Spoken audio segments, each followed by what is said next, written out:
Always at the right hand of He-Man is Duncan, the Man-at-Arms. Clad in his unique armor, Man-at-Arms is both weapons specialist and technician that keeps the weapons and vehicles of the heroic warriors working during their never-ending battle against the evil Skeletor. Man-at-Arms has seen many incarnations over the years, but here we are going to focus specifically on the original character, meaning his first incarnation as originally envisioned by Donald Glut and Alfredo Alcala.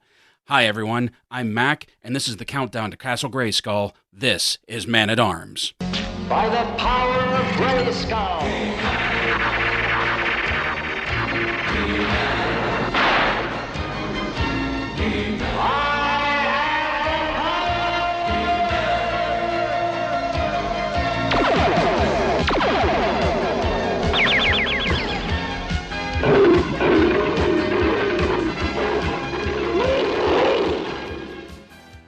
We meet Man-at-Arms in the first mini-comic that was written for the Masters of the Universe line.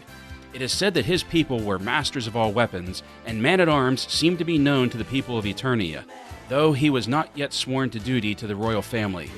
Instead, he lived alone in a stone hut in the wild with what he equated to be the equivalent of a blacksmith's forge, and his main transport was the Wind Raider. He was He-Man's first ally in the battle against Skeletor, and always proved himself to be steadfastly loyal to his friends. I don't know if Man-at-Arms' armor was supposed to denote him as a kind of Eternian knight, but he did display knightly qualities through much of the mini-comics run, before they changed the storyline wholly over to that of the Filmation series. One of his most harrowing exploits involved the Goddess, Skeletor, and Teela, but we'll talk more about that when we look at some of the other minifigures. Man-at-Arms' real name is Duncan. This, I believe, is a holdover from the Filmation series, but it's one I don't have issue with because giving these characters real names isn't something that's going to greatly affect them as a character. Man-at-Arms in both continuities is the father or guardian of the warrior Teela. This was revealed not only in the first episode of the Filmation series, but also in Series 2 mini-comic titled The Tale of Teela. It should be noted that The Tale of Teela was published in 1982, while the Filmation series began in 1983. This is the second issuing of Man-at-Arms that we've received since Mega Construx has started the Masters of the Universe line. While they have shared many similarities, there are plenty of details that make this issue of Man-at-Arms different from his Series 4 release. First and foremost, you'll notice that this Man-at-Arms doesn't have his mustache, a detail that was made iconic to the character thanks to the Filmation series. Second, the release of Man-at-Arms is much more in line with the Alfredo Alcala style of the character from the very earliest mini-comics. The green of his bodysuit is much more subdued and dull in color than the bold green of the initial release, as well as the vintage 5-inch figure. Also, the coloring of his helmet, wristband, and belt are all an iron gray color that they were when we first saw him in the comics. The final difference between these figures is Man-at-Arms' right hand.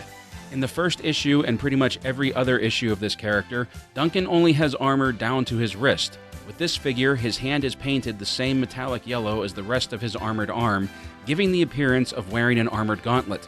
There was only one time that I can think of where he wore an armored gauntlet, and that was, you guessed it, the Alcala art style of the original mini-comic.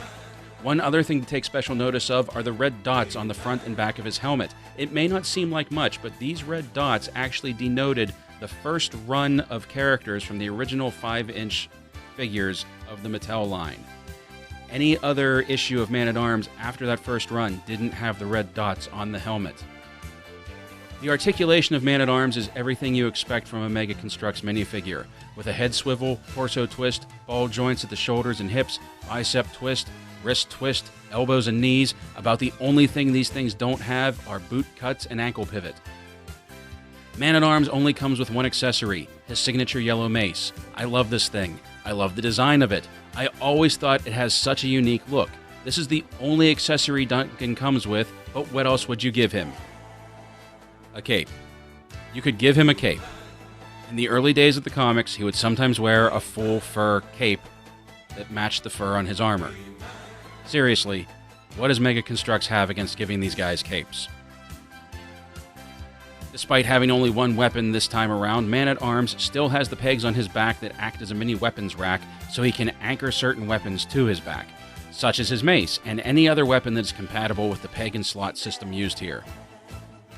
Unlike his Series 4 counterpart, Man-at-Arms does not come with a display stand. Instead, we are only given a single sand green piece to peg him to so he can stand upright.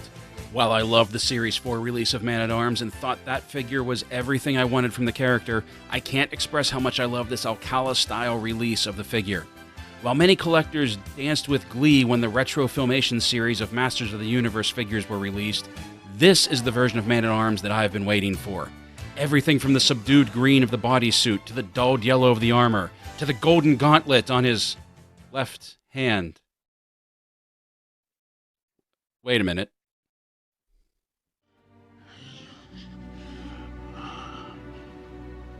You should have gone for the head.